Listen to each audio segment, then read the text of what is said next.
Nice crowd. Thank you. What brings you to Detroit? The small business, the entrepreneurs. I think I've been expecting this day for a long, long time. When I started my business, I tried to sell my products, ideas, and to the outside the world. Especially, I have a lot of friends who do import-export. They're all small business. 10 years ago, they could not go because they don't have visa, they don't have money, they don't have this and don't have that. And I said, someday I hope Alibaba can build up a platform that all the small business can sell across the board easily, efficiently, and cheaply. So after 10 years, things like that, we just started. So you hope that they take away from this meeting an idea that there's this huge market in China. Yeah. And people who want to buy what they sell. Yep. I hope that, as I say, in the past 30 years, USA domestic consumption was the engine of global economy. And I told the people at that time, I say, if you miss the opportunity of selling your products to the world, to the USA, to the Europe, you may miss the chance. And today I want to tell the people that if you miss the opportunity of selling your products to China, you will miss the opportunity, you will miss the future.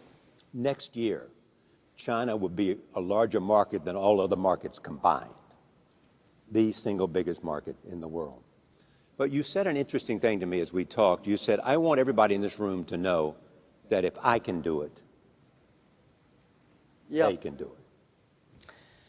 Yeah, when I started my business in 1995, it was very difficult. I had an idea. I invited 24 of my friends in my apartment because that year I went to Seattle, my first trip to the USA. In Seattle, I discovered internet. And I think this thing in the future may change the world. So Tell me about the encounter with the internet when you first saw it. Yeah, I went to the Seattle, and a friend of mine, he had a small office with like 4 or 5 computers. I never touched computer in my life before because computer was so expensive to me and so complicated. But my friend said, this is internet. Just to type in whatever word you want to type. I said, no, too expensive. I don't know which one to do. Even now, I don't know how a computer works.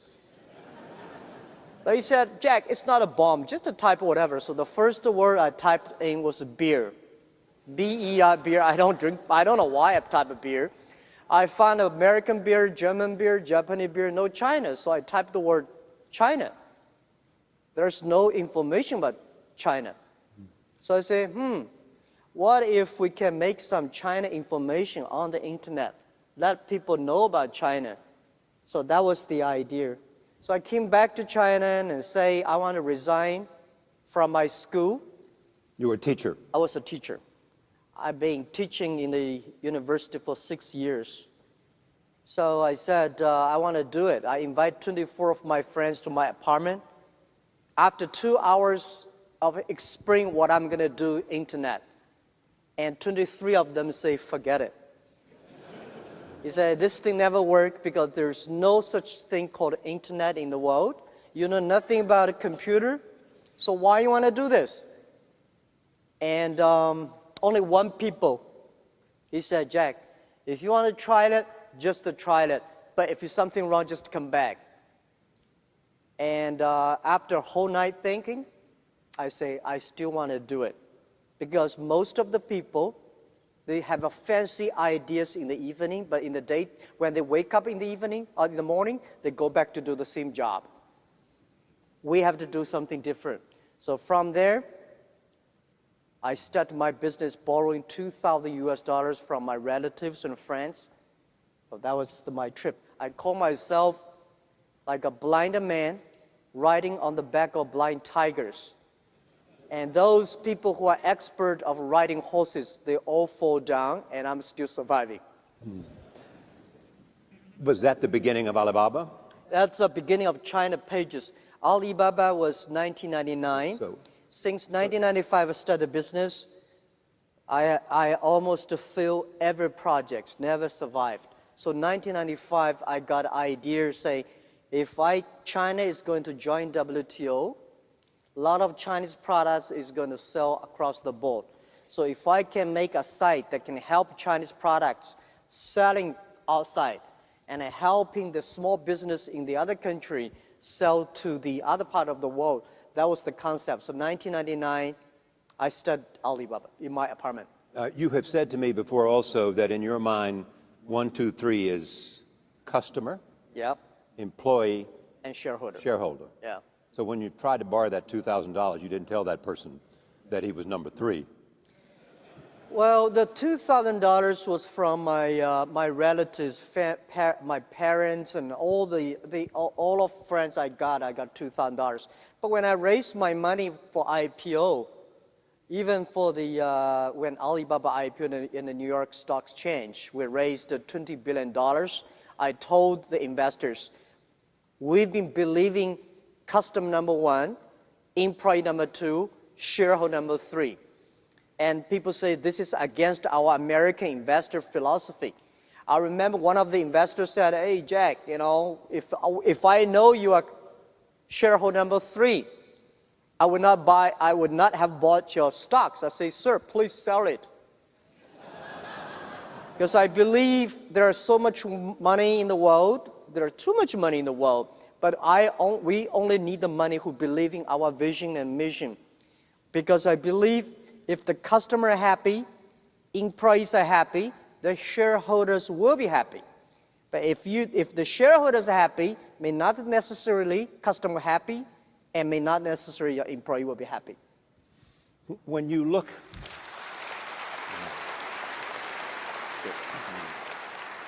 how important has 2 things, trust and culture, been? Well, trust is the most important thing, as we discussed this a few minutes ago.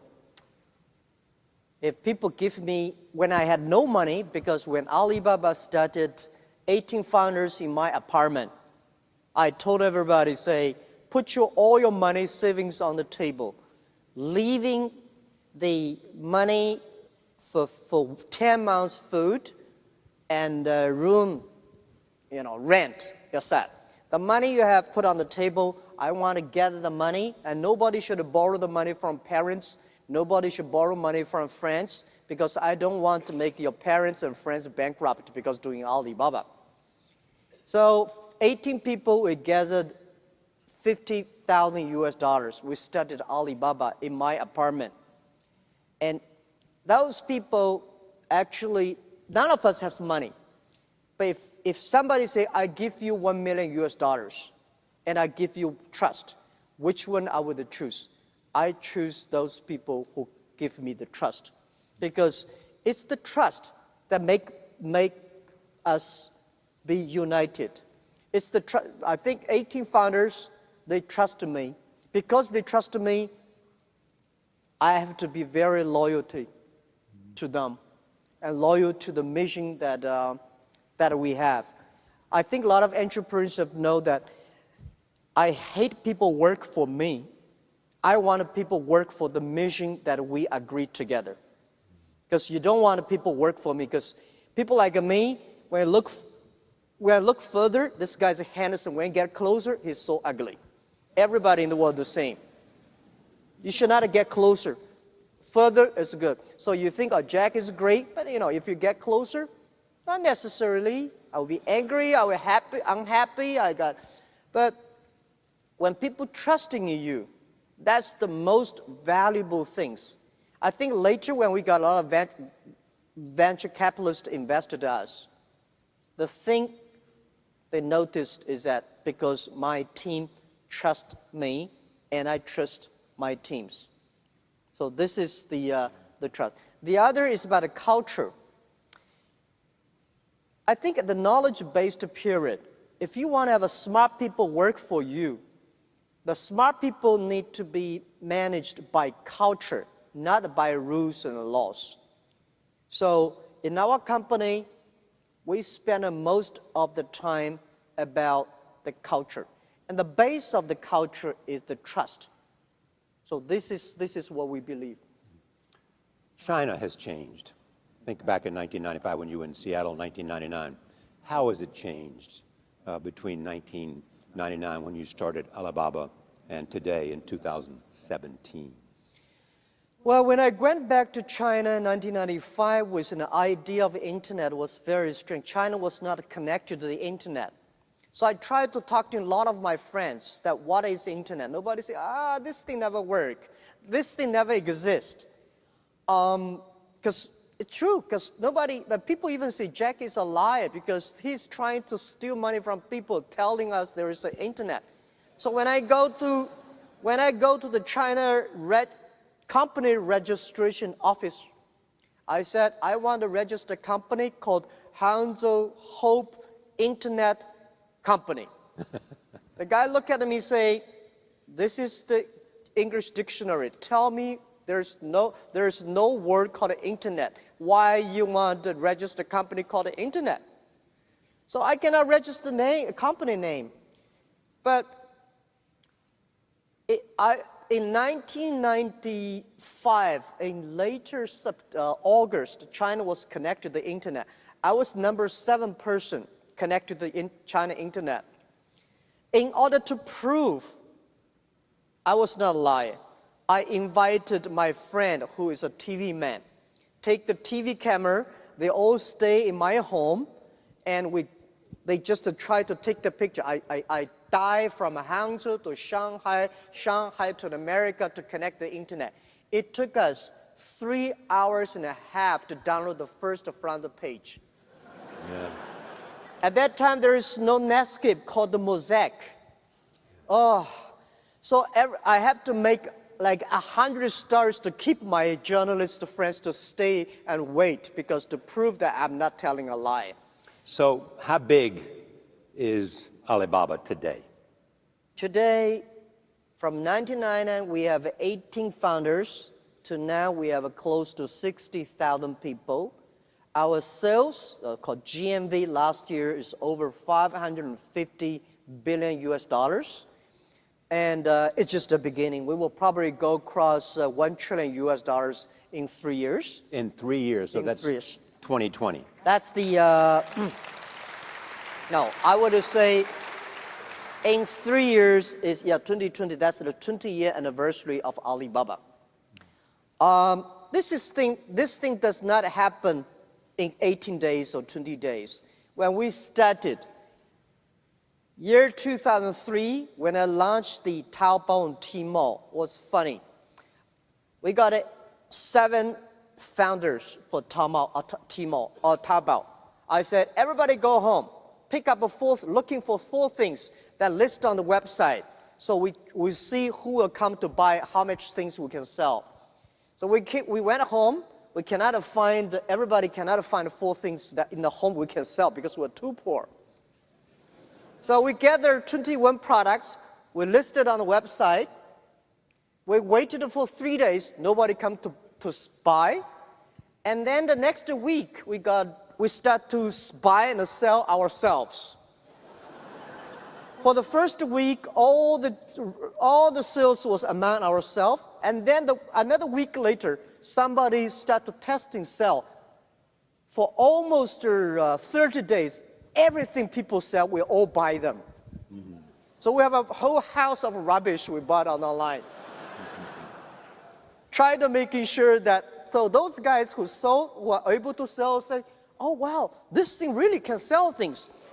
Then more people start to come to sell, and then we serve better, and that comes. So from there to now, $550 billion. Market cap is what? Market cap, Joe, like 350 billion something, 360, billion something, yeah. Some people, when they think about getting on the internet and trying to reach foreign markets, whether it's China or India or somewhere else, worry about counterfeiting. They worry about fake products, underselling them when they're not the real thing. How do you deal with that? How do you reassure them? Like any entrepreneur, when you start a business, you start to worry, and people around you worry much more than you do. When I start Alibaba, my parents worry, my wife worry, my friends worry, my teachers worry, my students worry, everybody worry. And they worry about a lot of things. The only thing that I worry is that I should not disappoint the people who believe in me. And when we started the Alibaba, we have a lot of things people worry. Well, you know, when we started Alibaba, say, hey, you don't have a payment. You don't have a trust. People do not believe in online. They believe in face-to-face meeting. And the government does not support internet. Nobody supports e-commerce. How could you do it? I think as an entrepreneur, if everything is ready, that does not need you. Because nothing is ready, that needs entrepreneurship. For counterfeit things, of course, there are a lot at the beginning, but you have to fix it. So in the past 15 years, we spent a lot of time because you have to making sure the customer feels safe, happy, the brand feels happy. Your reputation is the best. Your reputation is the best. Otherwise, people say, I sell on the site and my things were copied and stolen. So we using a lot of ways to do that. Today, more than 100,000 brands partner with us.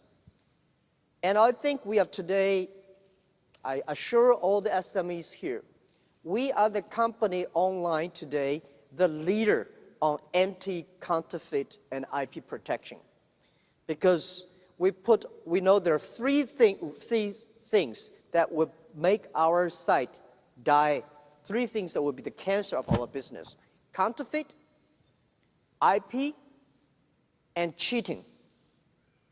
So a lot of things to worry about doing business. We also worry about people cannot receive money. If you sell things, nobody will, if you cannot receive the money, you'll be cheated.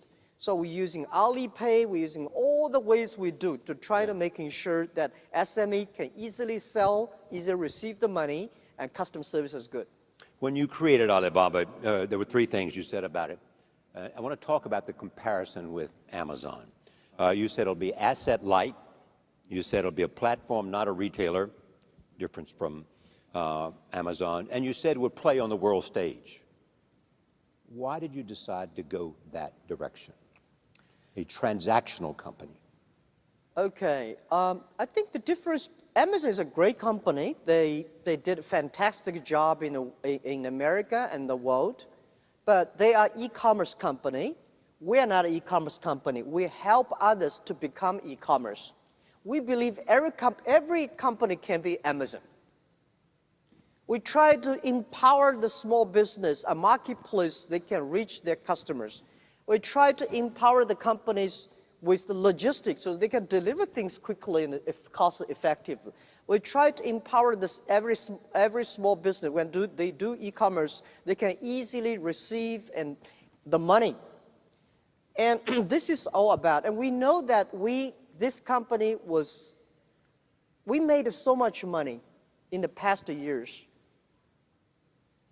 But we think this is all because of small business. And the money we made, we want to ensure that we want to build up an infrastructure of commerce. So going global is so important. We should help not only Chinese company, we should help the global company. So today, Alibaba come to America. We go to, our CEO today is in Europe. We also have a lot of colleagues in Southeast Asia. We think we are not globalized Alibaba. We are globalized e-commerce. We try to making sure e-commerce infrastructure, the payment, the marketplaces, and the logistics can making sure everybody today can compete with Amazon, Microsoft, IBM. This is what we want. You've also been involved you made some really important acquisitions along the way. Where do you see Alibaba going over the next 10 years? You're already in Hollywood. Yep. You're in the cloud. I mean, you're doing things that are beyond the transactional basis of your business? We doing business, we go from marketplaces to payment to logistic and to cloud, not because we think there's money there. We believe when we build the marketplaces, if we don't have the payment solutions, our customers cannot do transactions.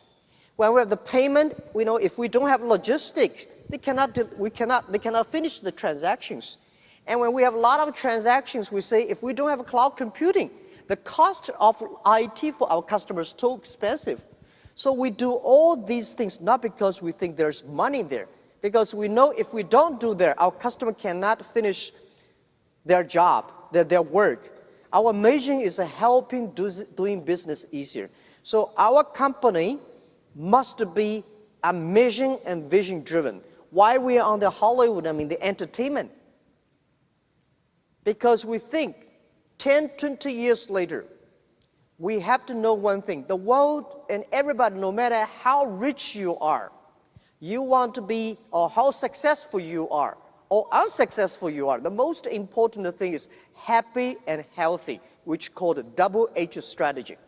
Healthy and happy. Yeah, so now in this next 10 years, we are very confident about everything we are doing.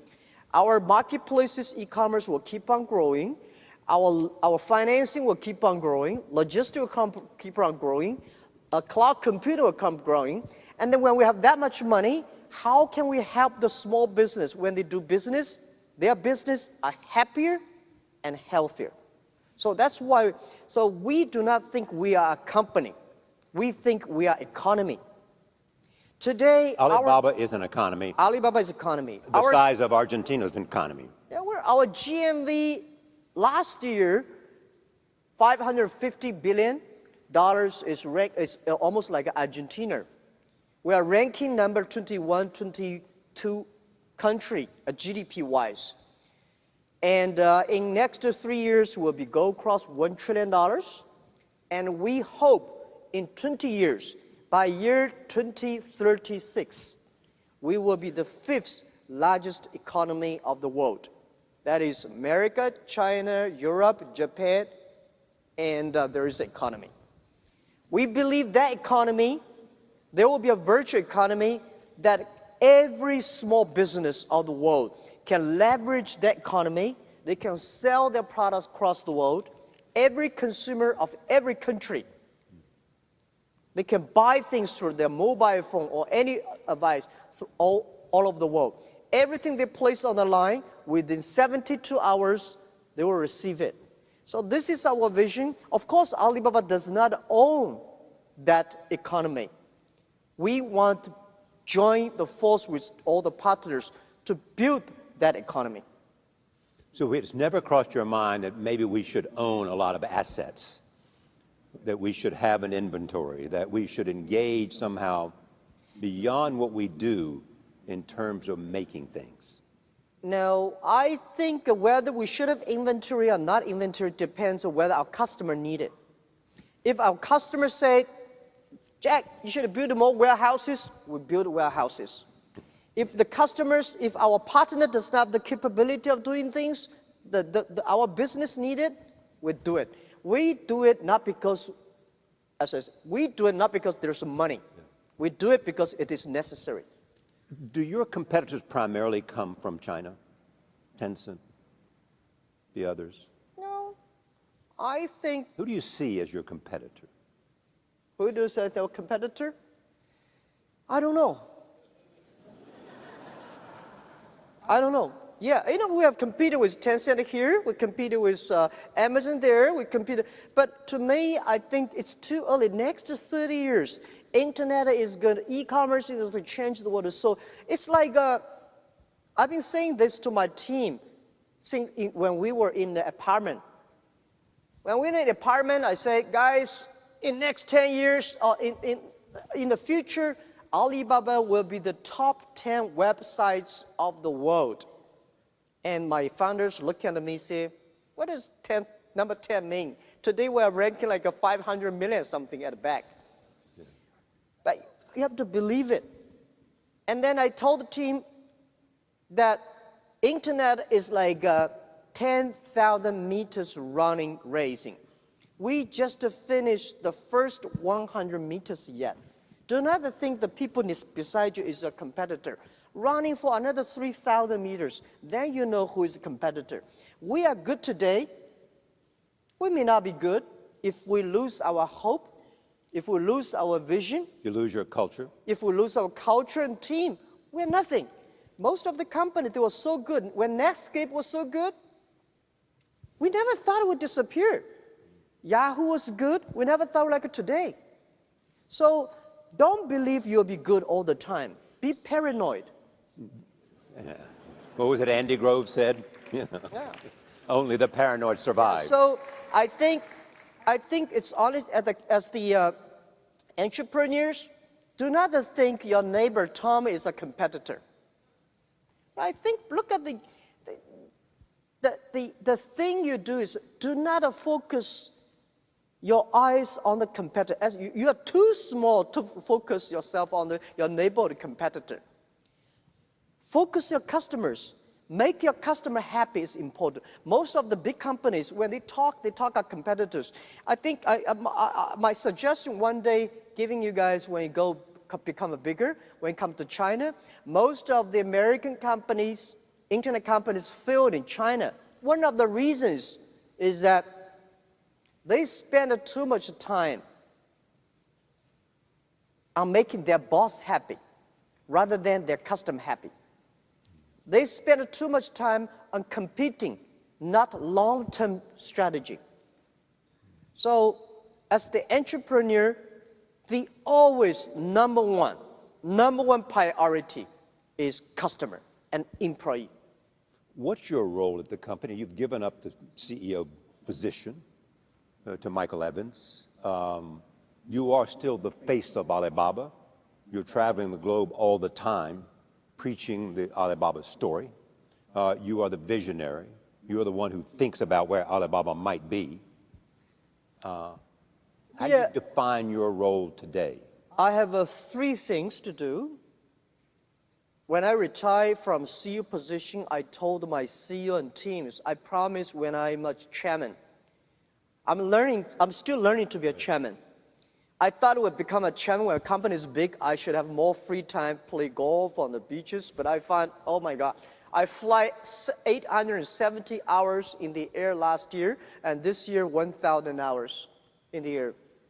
3 things.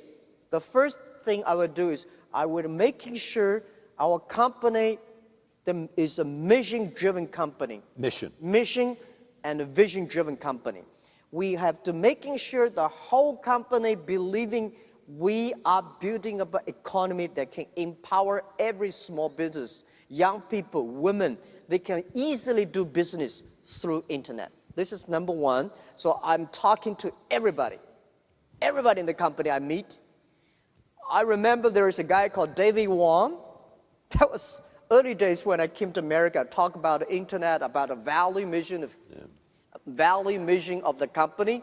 This guy sitting there, he was working for Fortune 500. He said, Jack is a crazy guy. How could you, a company has no business model, no money, and talk about the mission, vision, and value. I say, David, come to my company. So he came to China, spent 3 days in my company. When he leave, he said, Jack, I found you are crazy. Now I found 100 crazy guys in your company. They all talk and seem like you. A company, if you have 100 crazy guys, we do not think we are crazy. We think the outside world are crazy. Yeah. So this is very, very important. And also, I think for the first 3 years of Alibaba, we had no revenue, no business model. And I told the team, forget about the money, revenue today. If you want to be a long-term company, the only thing think about is customers. The best revenue for our first 1 or 2 years, the best revenue is what? It's the email of thanks. That's the best revenue. If the customer sends you an email saying, you are great. I was so happy early days when I went to a small restaurant, people will pay my bill. And with a small note to say, Jack, thank you very much. I know you do not make money, but we made a lot of money through your website. Yeah. I like that. Even now, today, I had a lot of customers, they pay me something, you know. It's not a bribery, but there's a boy, he's in the hotel, he opened door for me, he said, Jack, thank you so much. My wife makes more money than me on your site. So this is the best. Yeah. And I want to keep this culture in the company, keep on going. So- The second thing is culture, the people. And the third is build up a healthy environment for Alibaba. So Jack Ma doesn't worry about a damn thing. Oh, I have a lot of things to worry about. So what do you worry about? I worry about the company. We have a big vision, but we may disappear in 3-4 years. If Because you're disrupted by something you can't imagine today. we do, because the world is changing so fast. I worry a lot. You know, the artificial intelligence may take a lot of jobs away. And I worry about if we do not move fast enough, if we do not innovate enough, if we do not spend enough time and giving simple, easy products, application, technology for small business. Most of small business cannot survive in the next 10 years. If the small business cannot survive, we cannot survive. And so what does small business need to survive? Today, I would say next 10, 20 years, the small business, no matter where you are, if you do not try to globalize your business through internet, you may not have a business opportunity. It's not like I do local. Local business in the future is going to be more and more competitive. Think about it, how can you sell products across the board? Your products, your chocolate, people in your village already know about the town in your village. But the people in China, they never know. They love these things. So think about it, how can you sell your products across the board? This is, I think, can face. Yeah, I mean, you gave a speech in which you talked about the warning for decades of pain unless you recognized the coming advent of artificial intelligence, robots, Yeah. and a whole range of things that could challenge Yeah, how you had been doing business in the past. yeah, You also have mentioned retirement. yeah, Jack Ma at what? At 50-something, yep. thinking about retirement? Yeah, I'm preparing, because I tell You you, said you've been preparing since you were 40 yeah. to think about retirement. When I leave university, I was 30 years old. And my president of my university said, Jack, one day you want to come back? Anytime, you're welcome. I said, President, I will not come back in 10 years. So I thought when I'm 40, I can go back to teach. But when I'm 40, oh my God, life was so tough, so tough. My company almost in big trouble. So I said, I should not leave. And then I say, when I'm 45, I should retire. When I'm 45, I cannot stop it. And then I start to prepare, say, people say, Jack, you are the next Bill Gates. I say, I cannot compete with Bill Gates, but I can compete with Bill Gates who can retire earlier. And I can compete with him who can empower the more small business. So year 2012, I retired from the CEO. And I have my own goal that I will retire from chairman someday, and I'm going to be preparing that since years 2012. The thing is, I don't want to die in my office. I want to die on the beaches. How much time do you wait, no, wait. How much time do you spend on the beaches now? I don't have time spent on the beach. That's why I always dream one day I will on the beaches. Because remember, when we were young, nobody gave us a chance. Now we're big. We should give young people a chance. Young people do much better job than we do. This is what I think. And I think the world can be great, can be prosperous without you. When you die, people cry for 3 days, or maybe less than 3 days, they forget you. So, build up a good system for your team. Yeah, but it strikes Giving me. chance for them. It strikes me, and tonight and since I've known you, that part of you is always a teacher. I mean, you're teaching tonight. You're telling about my experiences and what you can learn from the journey I have taken. Yeah. The idea of sharing experiences is part of teaching for you. Yes, I was trained to be a teacher, and I benefit because I don't know anything about technology, computing. I still puzzle about what is software, how software can work. And I do not know about accounting, marketing. I know very little about that.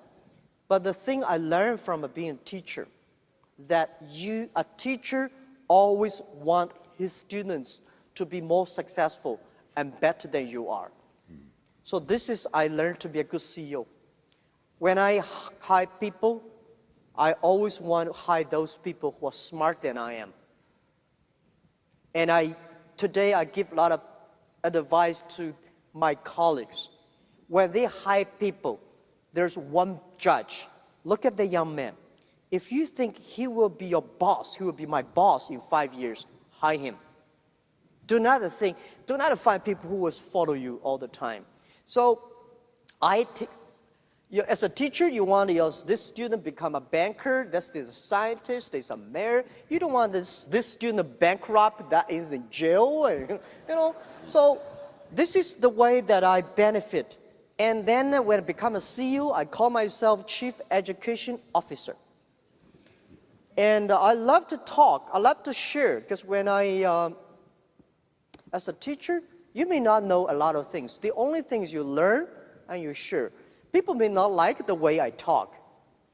And my job is not to make people happy. My job is to make people think. This is the way we did. If it is helpful for you, take it. If it's not helpful for you, just to forget it. So I love to be with the entrepreneurs, because you guys reminds me the past 18 toughest years that we've got. And I believe one thing, I'd give my advice to all of you, as an entrepreneur, today is very difficult, and tomorrow is even more difficult. But the day after tomorrow is very beautiful. Most people die tomorrow evening. You have to work hard, you have to learn, you have to rely on your team. And that's my business. I like to be a teacher. I was going to ask you about legacy, but I'm not going to ask you about legacy because I think you just summed it up yourself. It's a great pleasure to be here with you. Jack Ma, thank you. Thank you.